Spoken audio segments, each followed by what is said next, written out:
Bonjour. Bienvenue pour ce deuxième épisode de fin de séance consacré à Bob Dylan. C'est le film Pat Garrett et Billy the Kid. Pat Garrett and Billy the Kid. Nous vous avions laissé avec Bob Dylan qui était complètement dépassé par sa tournée en Europe. Here's the new Bob Dylan, see how long he lasts. Où il était défoncé, il était crevé et il avait eu son accident de moto qu'il avait laissé complètement invisible des radars pendant plusieurs années. Ce qui l'empêchera pas de faire quelques albums. Mais durant ces années, 8 ans à peu près, qu'est-ce qu'il a fait? Il a fait John Wesley Harding, il a fait 3 albums je crois. Il a fait quelques petites apparitions à l'île de White, il a fait des petites apparitions par-ci par-là. Le concert Bangladesh. Et il a fait une composition mémorable pour le film Sam Peckinpah.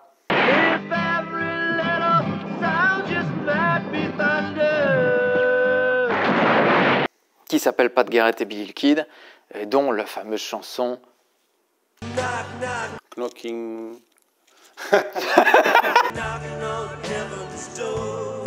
on Heaven's Door. Magnifique scène, puisque cette fameuse scène est filmée, elle apparaît avec la musique, où on voit le shérif qui est en train de mourir, avec à l'arrière-plan la rivière qui s'étend au loin, et lui qui est en train de crever, donc Slim Pickens qui est en train de mourir. Slim Pickens qui jouait dans Docteur Folamour, c'est lui qui est sur la bombe. Youhou! Et devant lui, c'est Katy Jurado, l'ex-femme de Ernest Borgnine. Qui a joué avec Elvis Presley dans Stairway to Heaven. Bravo! Qui se faisait tabasser un peu par Ernest Borgnine aussi, faut bien le dire.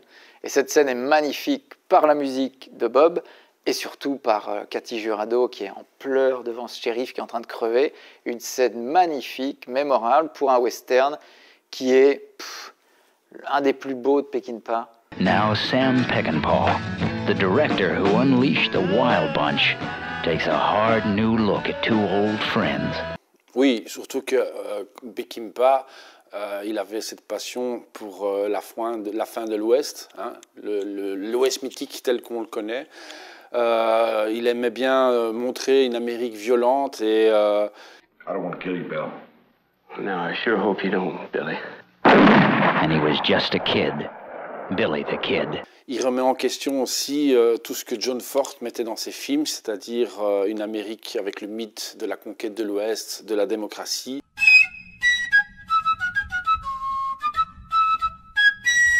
La fin de l'Ouest sauvage, le film reflète vraiment la fin de l'Ouest sauvage et le début du capitalisme en Amérique, et qui peut aussi être interprété comme une histoire de la perte de soi, avec cette amitié qui lie Pat Garrett C'est la fin d'une époque, ouais. et Billy the Kid. Et donc Peckinpah essaye de démontrer avec force et intensité l'absurdité de la loi qui était censée civiliser l'Ouest. Je vais arrêter le kid. Mais d'ici là, non merci, gardez vos $500. Enfoncez-vous-les dans le derrière et mettez-y le feu. C'est-à-dire qu'il y en a un qui accepte d'aller vers l'avant et l'autre qui veut rester dans son état de hors-la-loi et qui ne veut pas se compromettre dans cette future loi qui va régler... parce que l'époque de Billy the Kid, c'est l'époque de la guerre du comté de Lincoln, c'est ces espèces de propriétaires terriens, c'est un truc où il y a, comme tu dis, la loi qui n'est pas encore figée partout.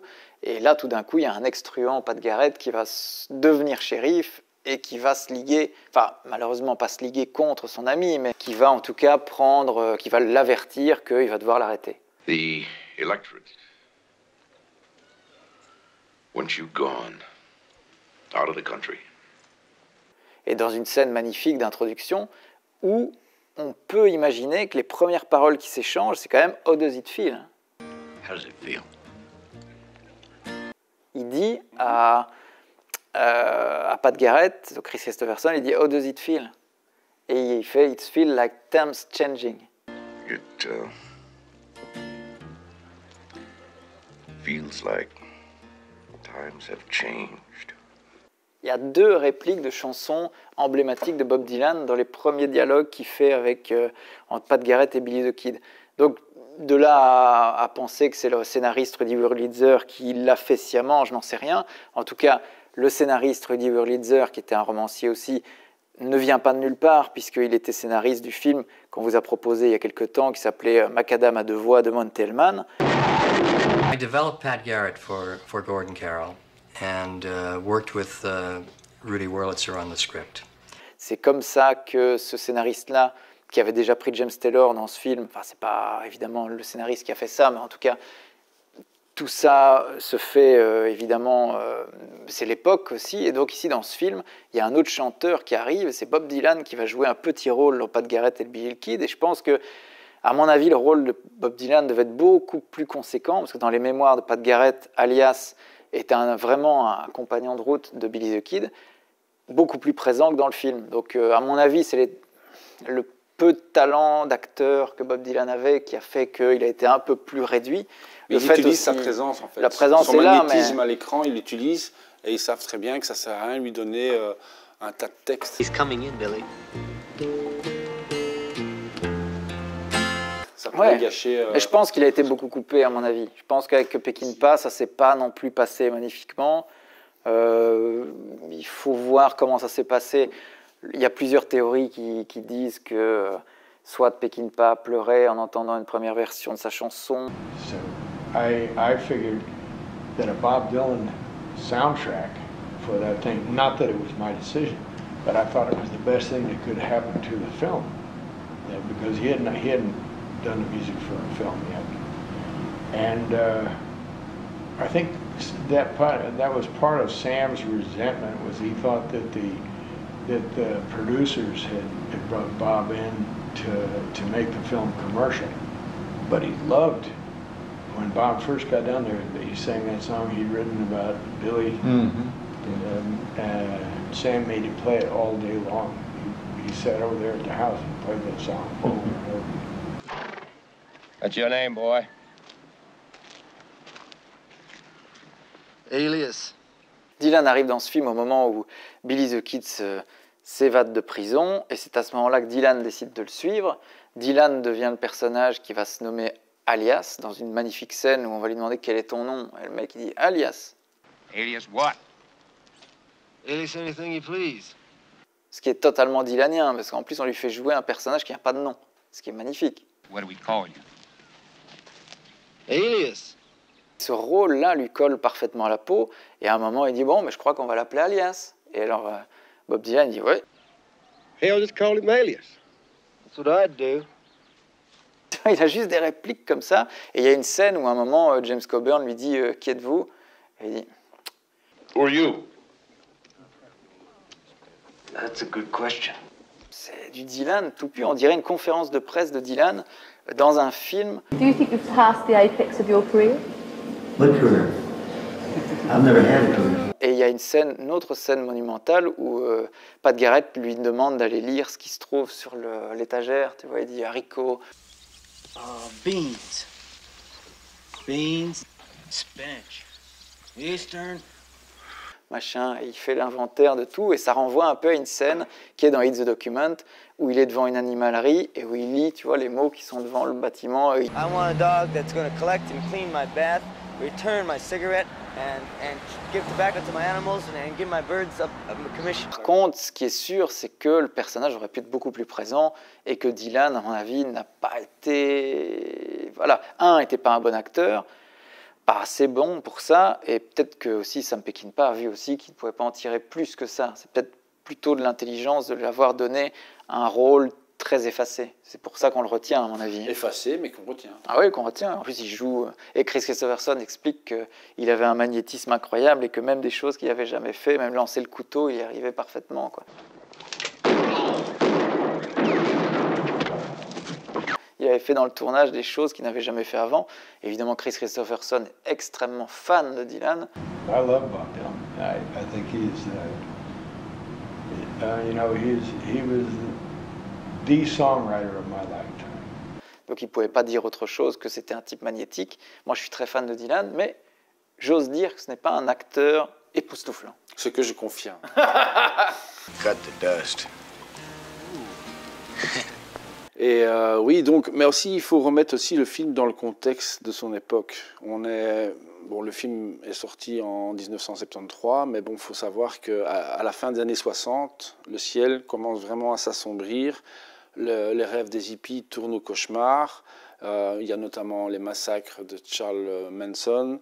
Il y a aussi le concert des Rolling Stones à Talmont, où lors du concert, il y a un des Hells Angels qui poignarde un spectateur.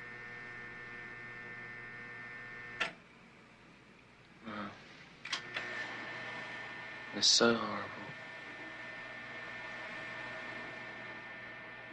Les drogues dures aussi changent. Le LSD et l'herbe sont remplacés par les drogues dures. La CIA favorise aussi les coups d'État en Amérique du Sud, sans parler de la guerre du Vietnam qui est à son apogée.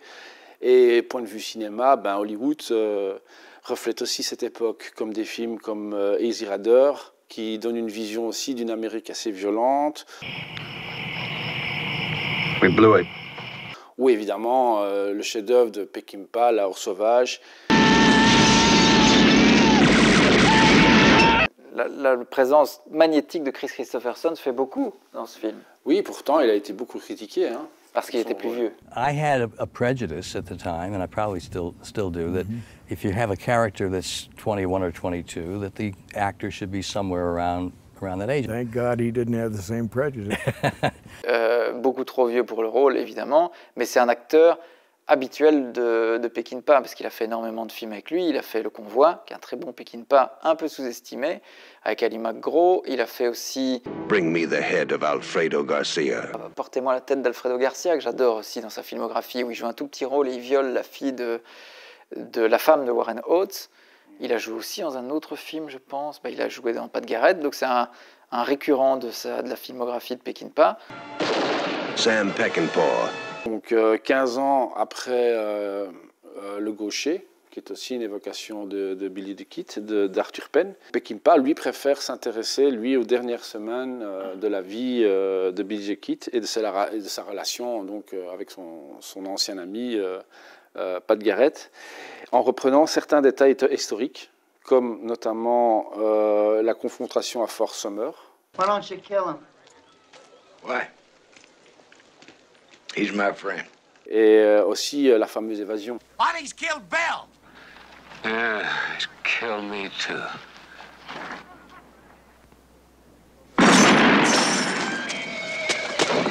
Avec la première apparition de Bob Dylan.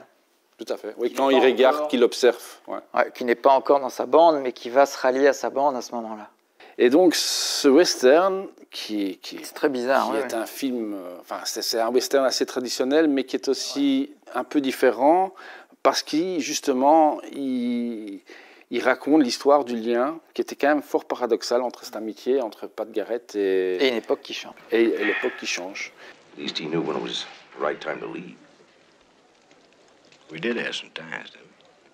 Et donc, mais d'abord, le studio n'était pas d'accord. Quand ils ont vu les premiers rushs, ils n'étaient pas d'accord parce qu'ils voulaient, justement, ils ont pris Sam Peckinpah, pour avoir de la violence. Et ils trouvaient justement que c'était un peu trop tendre. Ah oui, ce n'est que ça. On est loin de La Horde sauvage.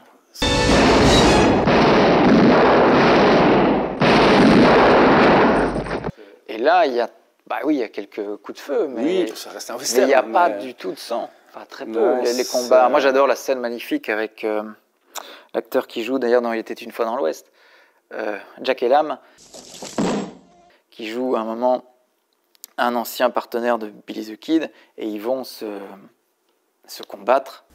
Tu as trouvé une autre solution? Non, j'ai rien à te proposer. Et il compte jusque 10, et Billy se retourne et il tire avant 10. Et alors il dit, j'ai jamais su compter, quoi. C'est magnifique, magnifique scène, très triste, très tendre. T'as pas compté jusqu'à 10? J'ai jamais su compter. Oui, en fait, il doit vraiment faire le deuil de son passé, comme ça, et ouais, c'est tragique. On se souviendra de moi maintenant. Et alors, l'avant-dernière scène aussi, elle aime bien, parce que tu vois, Billy the Kid, il sait que Pat Garrett va venir le tuer. Et au lieu de se préparer à se défendre ou à se sauver, ben, il va prendre du bon temps avec Rita Coolidge, avec sa femme, qui est sa vraie femme en plus. Bien sûr. Il fait froid. Et même la scène finale, quand il veut tuer son ami, donc quand il tue son ami Billy the Kid, il se tue... Dans le miroir.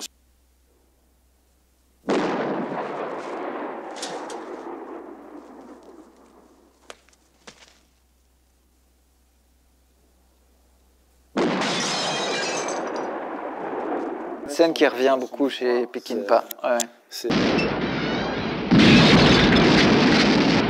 C'est un très très bon film. C'est pour moi, avec Cable Hodge, un de mes préférés, si pas mon préféré de Peckinpah.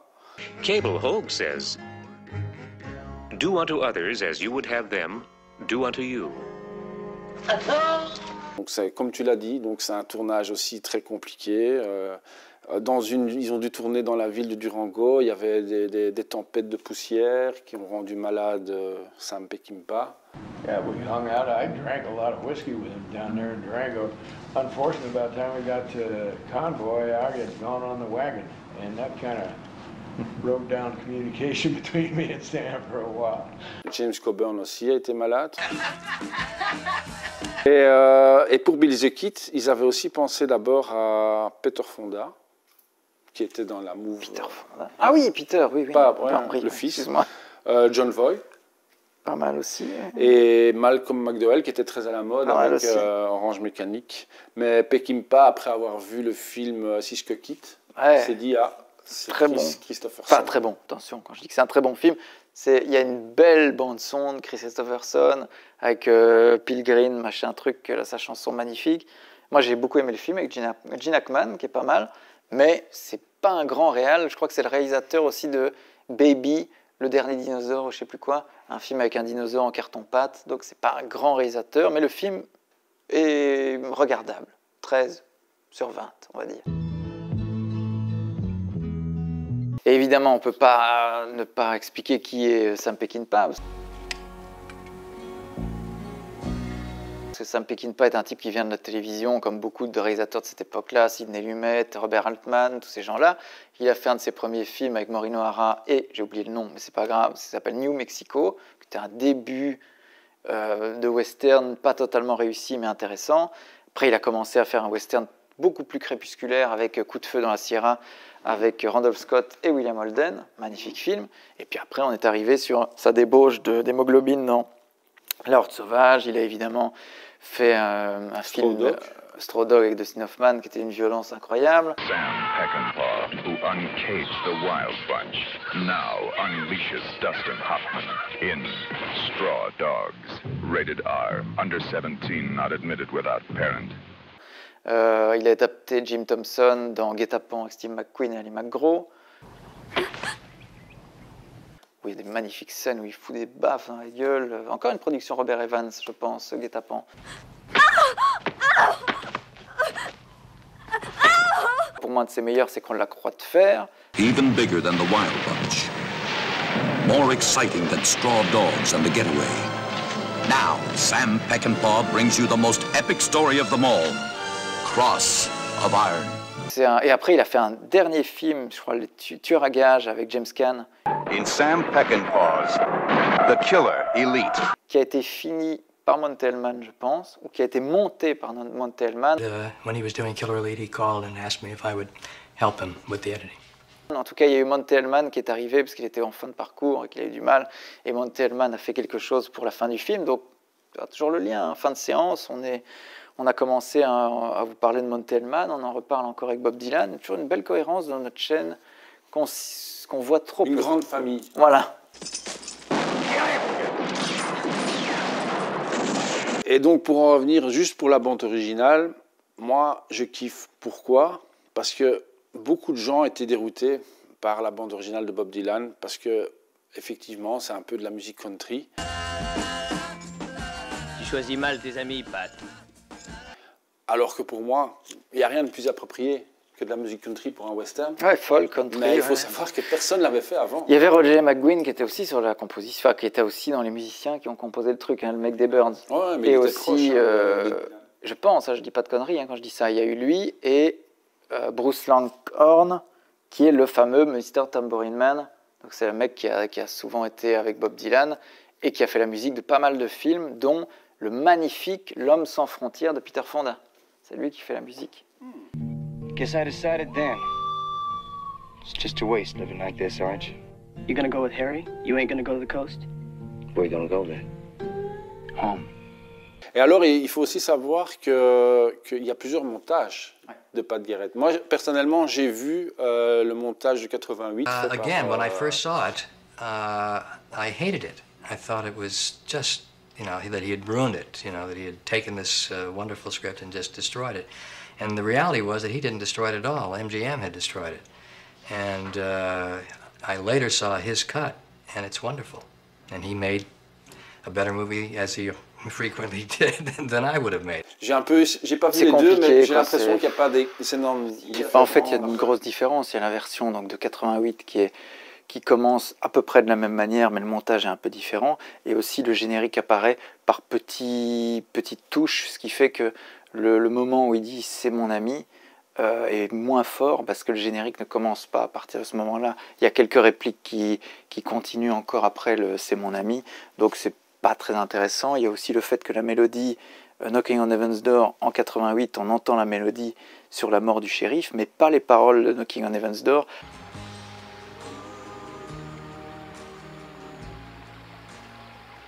Parce que la musique a été rajoutée dans la version de 2005. C'est peut-être la volonté de Bob Dylan de pousser un peu les studios pour ressortir un montage plus fort avec la musique Knocking on Heaven's Door avec les paroles. Donc voilà, je pense qu'il vaut mieux, si on est fan de Dylan, privilégier la version de 2005. Sam Peckinpah fait partie de ces réalisateurs un peu compliqués, durs, difficiles, qui pouvaient se mettre à dos beaucoup de gens, dont les gens du studio. Sam went up, pissed on the screen.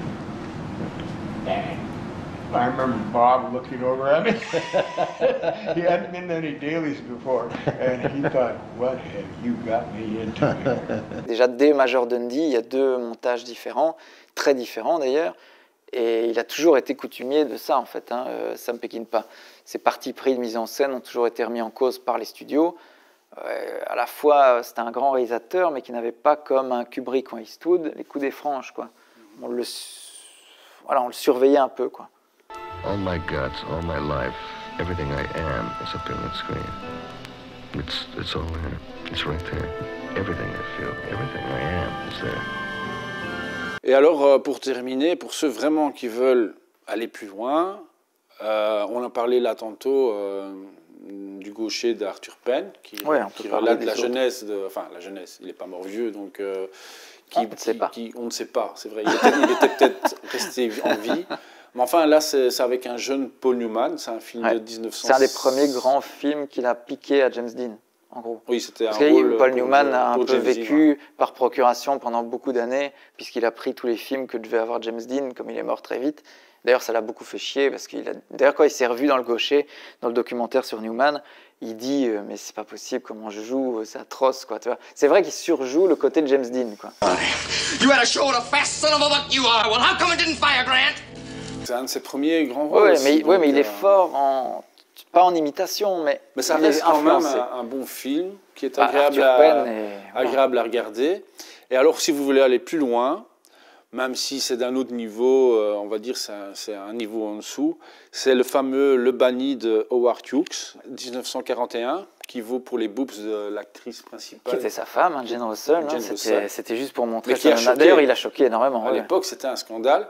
C'est pas un bon film, mais... C'est Walter Huston. Hein. Walter Huston, le père de John Huston, joue dedans, je crois. You're not gonna die. I'll get you warm. Et alors, pour aller plus loin encore, il y a encore une plus vieille version qui s'appelle tout simplement Billy the Kid, 1930, de King Vidor. Et alors, mais là, le problème, c'est que je peux vous conseiller un film sur Billy the Kid, mais si je vous le conseille, je vous spoil.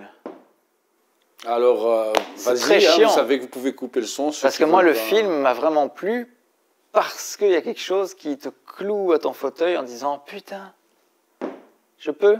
Vas-y. Bon, vous quittez la vidéo si vous n'avez pas envie, parce que là, c'est un petit spoiler. Mais dans ce cadre de Billy the Kid, si vous voulez encore voir un film avec Billy the Kid, regardez le film plutôt récent, Old Boy. Et je sais que c'est un réalisateur que tu aimes bien, parce que c'est le réalisateur de Greedy People. Bon, merci de nous avoir suivis pour cet épisode de fin de séance consacré à Pat Garrett et Billy the Kid de Sam Peckinpah. N'hésitez pas à regarder toute la filmographie de Peckinpah qui en vaut la peine. C'est du brut, du poétique, de l'humain, du violent, tout. Il y a vraiment toute la palette des émotions dans les films de Peckinpah. Donc on vous donne rendez-vous pour un prochain épisode de fin de séance consacré cette fois à la tournée Rolling Thunder de Martin Scorsese, qui est une sorte de suite, Not Direction Home. Yes. Et on vous parlera donc de son film maudit à Bob Dylan, Reynaldo and Clara. Et là, c'est un gros morceau, donc soyez fidèles à la chaîne, abonnez-vous, likez, et on se retrouve dans une semaine, 2 semaines, parce que c'est un gros morceau quand même. Donc on se retrouve bientôt. Ciao!